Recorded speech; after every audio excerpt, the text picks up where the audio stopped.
पुरुषाय नमः। श्री सरस्वत्यै नमः। श्रीष्टदेवताभ्यो नमः। श्रीकुलदेवताभ्यो नमः। श्रीग्रामदेवताभ्यो नमः। श्रीस्थानदेवताभ्यो नमः। श्रीगुरुचरणकमलेभ्यो नमः। श्रीमातृपितृचरणकमलेभ्यो नमः। श्रियावाहितसर्वेभ्यो देवेभ्यो नमः। ध्येयो सदा परिभवग्नमभीष्टदोहम् तीर्थास्पदं शिवविरञ्चिनुतं शरण्यं भृत्यार्तिहं प्रणतपालभवाब्धिपोतं वन्दे महापुरुषते चरणारविन्दम्।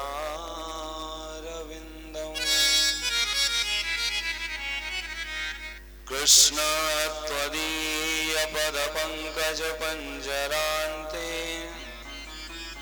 अद्यैव मे विशतु मानसराजहंस।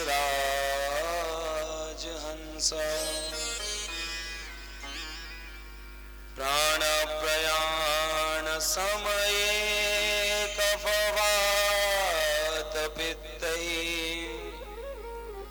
कण्ठावरोधनविधौ स्मरणं कुतस्ते। नारायणो नमस्कृत्य नरं चैव नरोत्तमं देवीं सरस्वतीं व्यासं ततो जयमुदीरये। सीतानाथसमारम्भां रामानन्दार्यमध्यमाम् अस्मदाचार्यपर्यन्तां वन्दे श्रीगुरुपरम्पराम्।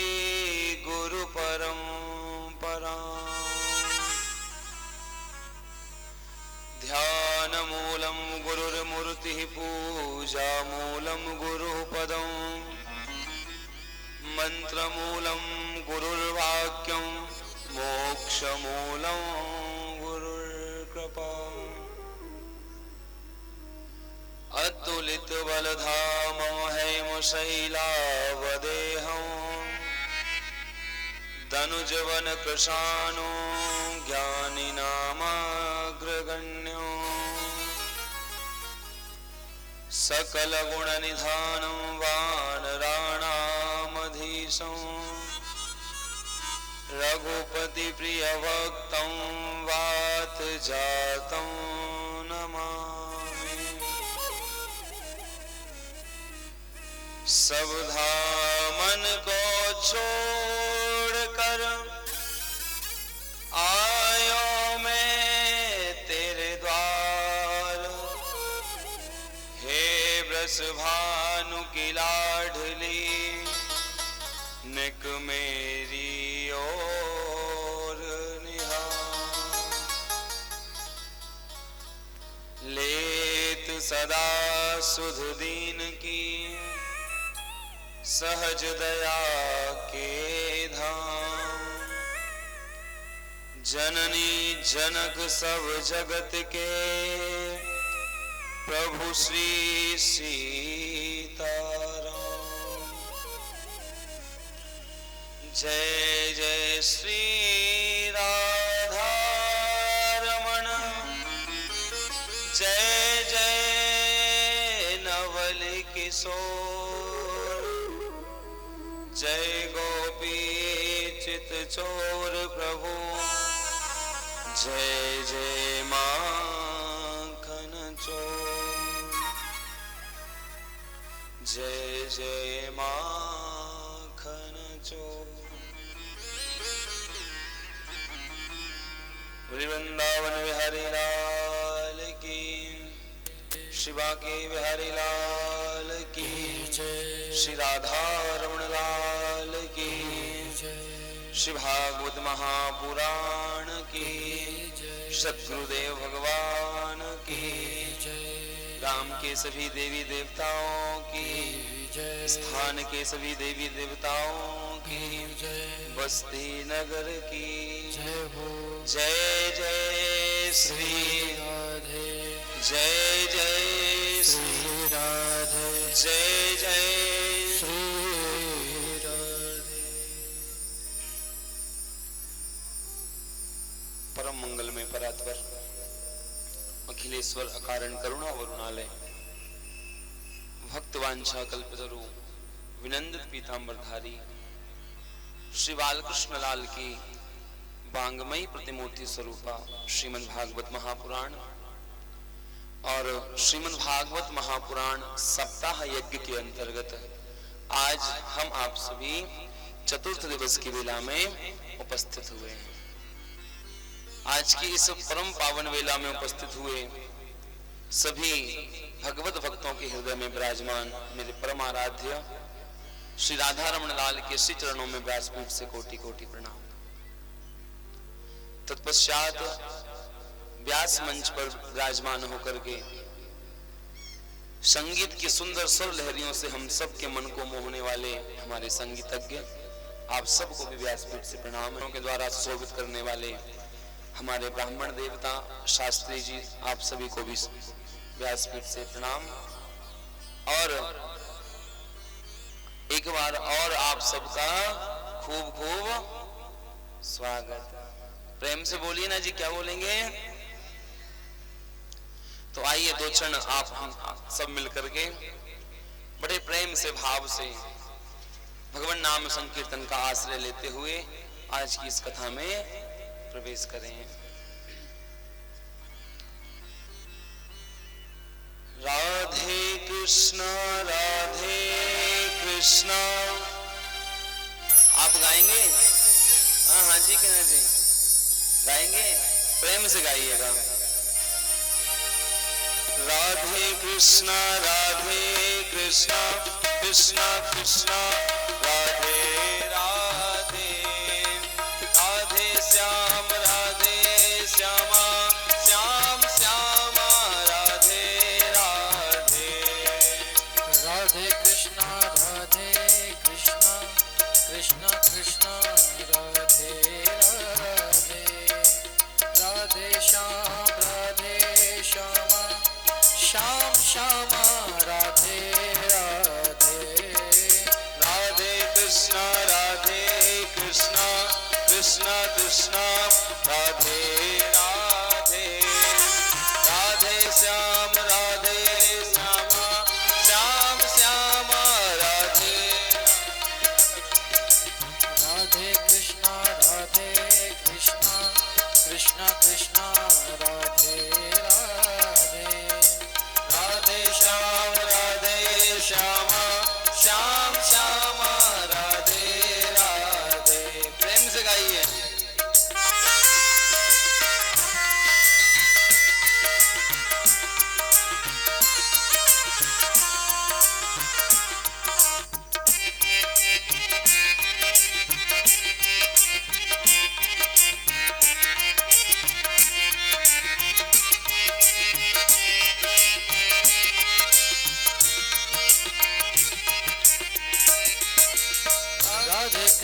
राधे कृष्ण कृष्ण राधे राधे, राधे श्याम श्याम श्याम राधे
बोले बांके बिहारी लाल की।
कृष्ण कृष्ण राधे राधे, राधे श्याम श्यामा, श्याम श्यामा राधे राधे।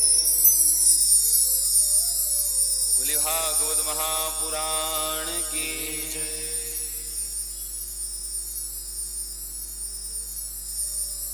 बंधुओं,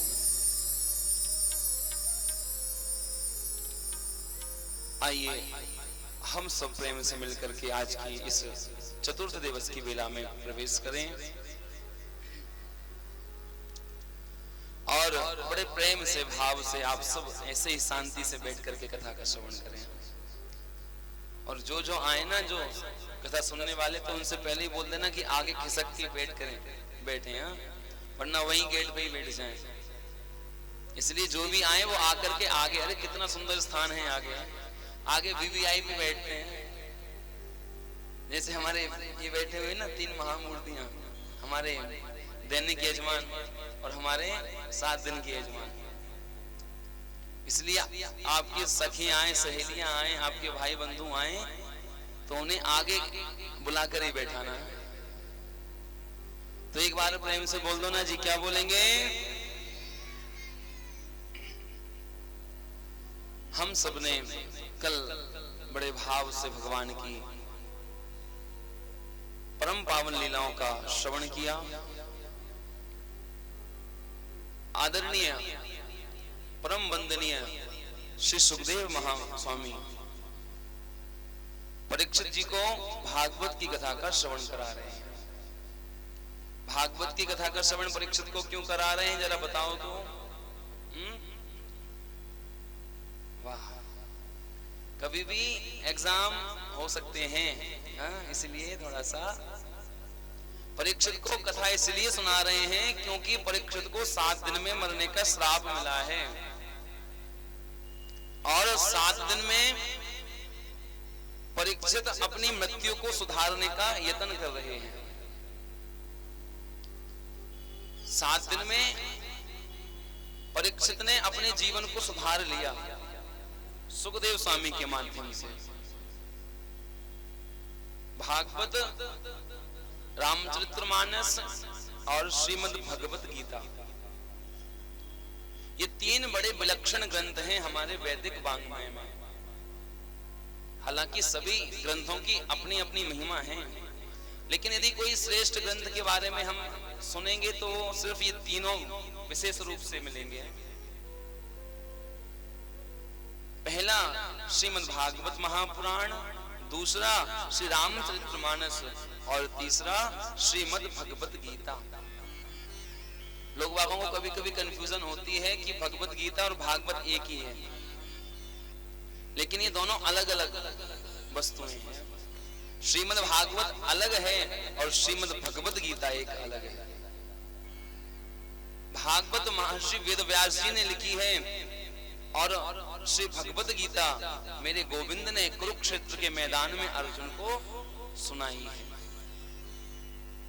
तो ये तीनों ग्रंथों का मनुष्य के जीवन में बड़ा विशेष स्थान होता है। कैसे? क्योंकि रामचरितमानस हमें जीना सिखाती है। क्या सिखाती है? बोलो ना। और हमें यही तो सीखना है कि हम जिए कैसे। आज का मनुष्य जीना भूल गया। हाँ जी कि ना जी? बोलो ना। आजकल हम सब जीना भूल गए हैं। अपने जीवन को कैसे जिए, हाउ टू लिव। और श्रीमद् भगवत गीता क्या सिखाती है कि हमें जीवन में क्या करना चाहिए। और श्रीमद् भागवत हमें मरना सिखाती है। बड़ी अटपटी बात बोली गुरु जी। क्यों? अरे रामचरितमानस से हम जीना सीखेंगे, भगवत गीता से हमें क्या करना चाहिए हम वह सीखेंगे, और भागवत तो वास्तव में हमें मरना सिखाती है। क्योंकि मरना भी हर किसी को आता नहीं है। रोड पे चलते चलते मरना कोई मरना कहलाता है? अरे मरना तो ऐसा है साहब, अगर मृत्यु हो तो भीष्म पितामह की जैसी मृत्यु हो। किसके जैसी? भीष्म पितामह की मृत्यु कैसे हुई? मृत्यु तो नहीं कह सकते उसको हम, क्योंकि भीष्म पितामह को तो इच्छा मृत्यु का वरदान मिला है। भीष्म पितामह एक इकलौते ऐसे प्राणी हैं जो जब चाहेंगे तब मरेंगे। भगवान की माया या भगवान का दृष्टिकोण उन पर नहीं चल सकता। लेकिन हमें मरना भी नहीं आता। ऐसी ऐसी मौतें मरते हैं आजकल हम लोग। कहीं कुएं में गिर के, तो कहीं फांसी लगा के, तो कहीं रोडन पे पड़े हुए हैं, तो कहीं कचू। तो ये मरना नहीं होता बंधुओं। इस प्रकार से यदि जो जीव प्राण त्यागता है ना, वास्तव में फिर उसकी आत्मा न पितृलोक में पहुंचती है न देवलोक में पहुंचती है। वो तो इस मृत्यु लोक में ही भ्रमण करती रहती है, और फिर वह उसके संपूर्ण कुल वालों को कष्ट देती है। धुंधकारी के साथ क्या हुआ? पहले दिन हमने सुना था ना। धुंधकारी कैसी मौत मरा? धुंधकारी को 5 वेश्याओं ने मुंह में जलते अंगारे डाल करके मारा था।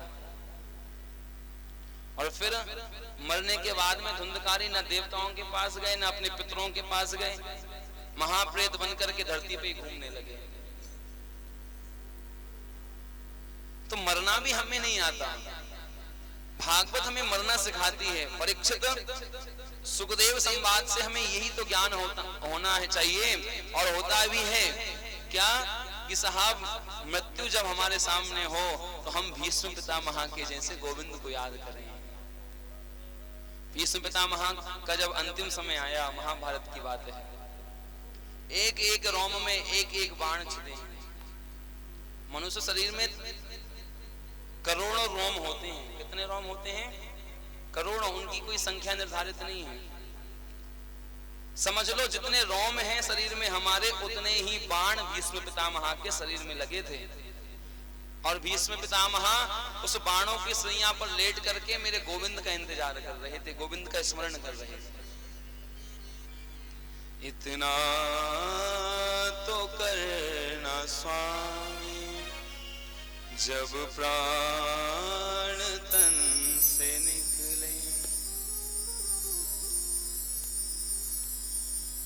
गोविंद नाम लेकर यह प्राण तन से निकले। भीष्म पितामह का दर्शन करो बंधुओं 5 मिनट। भीष्म पितामह के सामने गोविंद आए उनकी मृत्यु को सुधारने के लिए। क्यों? क्योंकि भीष्म पितामह निरंतर गोविंद का चिंतन करते रहते थे।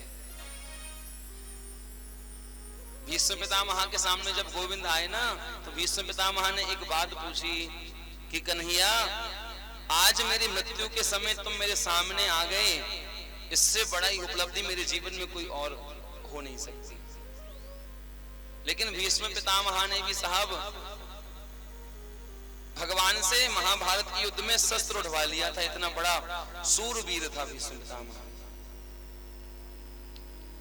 भीष्म पितामह ने कन्हैया से पूछा था कि कन्हैया, मुझे मेरे 100 जन्मों की खबर है, मैंने 100 जन्मों में ऐसा कोई पाप नहीं किया जिससे कि मुझे ये बाणों की सैया मिलती, लेकिन मैं आपसे जानना चाहता हूं कि ऐसा मुझसे कौन सा अपराध बन गया जिससे मुझे बाणों की सैया मिली। तो भगवान ने कहा कि भीष्म पितामह, यही तो फर्क है जीवात्मा में और परमात्मा में। जीवात्मा सीमित दृष्टि के साथ में सीमित जगह तक देख सकता है और परमात्मा असीमित दृष्टि से असीमित जगह तक देख सकता है। भगवान ने कहा पितामह, मुझे आपके 101वें जन्म की बात याद है। आपने अपने बाण की नोक से एक मरे हुए सर्प को रास्ते से हटाया था, और जब उसको हटाया तो वह उछल करके एक कटीली झाड़ी पर जाकर के गिर गया था।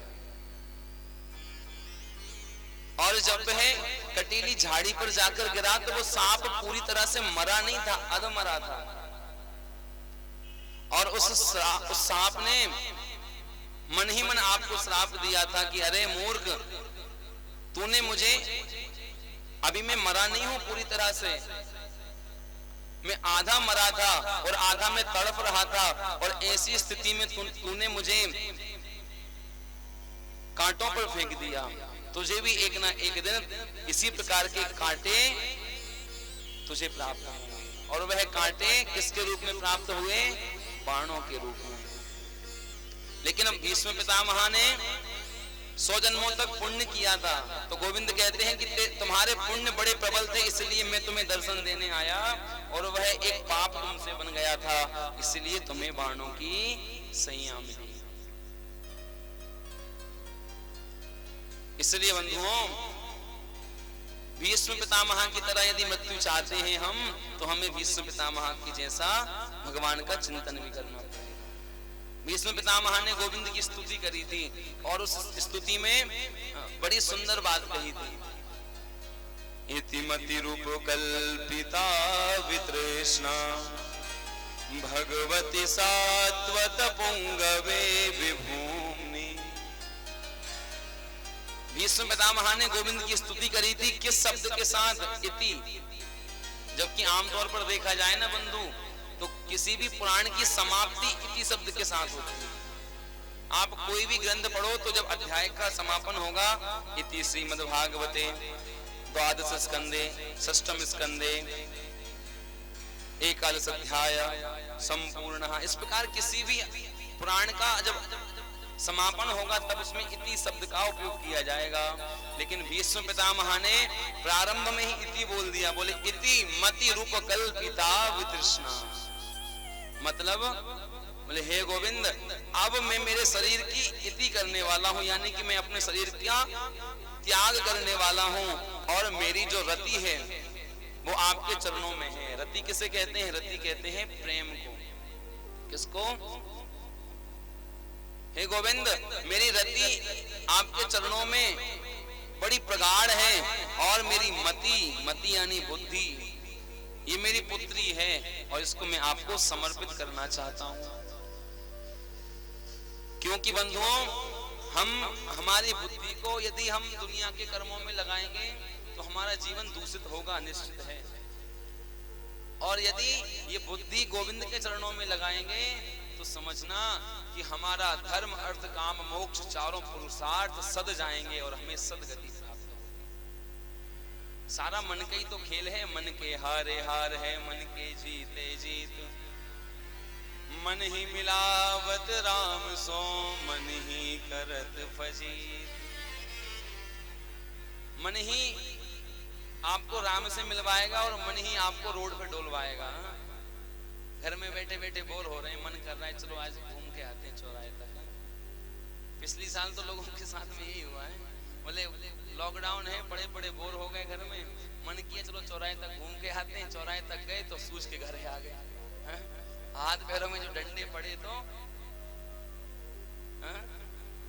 तो मन ही राम से मिलाता है और मन ही फजीत कराता है। मन ही मिलावत राम से, मन ही करत फजीत। मन की गति है अद्भुती, झटपट मिले ही न कोई। और जब मन की खटपट मिले तो झटपट दर्शन। बोलो ना, जिसने मन को साध लिया उसने अपने जीवन को साध लिया। सुखदेव स्वामी से परीक्षित ने यही बात पूछी है कि गुरुदेव, आप कहते हो कि मन को साधें, मन को जीतें, तो मन को जीतना कोई सरल काम नहीं है। सरल काम है? नहीं है ना। आप चाहते हो कि आपके कंट्रोल में मन रहे, तो साहब ऐसा हो नहीं सकता। क्यों? क्योंकि मन को साधने के लिए बड़ा भारी प्रयत्न करना पड़ता है। मन को साधने के लिए बड़ा कठोर परिश्रम करना पड़ता है, तब जाकर के कभी मन सदता है। और जिसका मन सद गया उसका जीवन सद गया। इसलिए तो कहते हैं साहब कि एकाग्र मन से कथा सुनो, चंचल मन से नहीं। क्योंकि चंचल तो वैसे ही हमारे कन्हैया हैं। और बाबा भी तुम चंचलपना दिखाओगे अपनी बुद्धि का तो टेढ़ी टांग वालों वैसे ही समझ में ना आया है महाराज। कन्हैया को कोई अभी तक समझ नहीं पाया। कन्हैया को समझा है तो सिर्फ एक व्यक्ति ने। किसने? बोले वो है हमारी राधा रानी। किशोरी जी के अलावा आज तक ये महाप्रभु किसी के बस में नहीं हुए और अच्छे अच्छे नहीं समझ पाए साहब। तो भगवान की कथा हमें एकाग्र मन से सुननी चाहिए। सुखदेव स्वामी कहते हैं कि मन को कैसे जीतें, तो कहते हैं कि मन को जीतने के लिए सबसे पहले हमें आसन को जीतना चाहिए। किसको जीतना चाहिए? बोलो ना। आसन को जीतने का मतलब क्या है?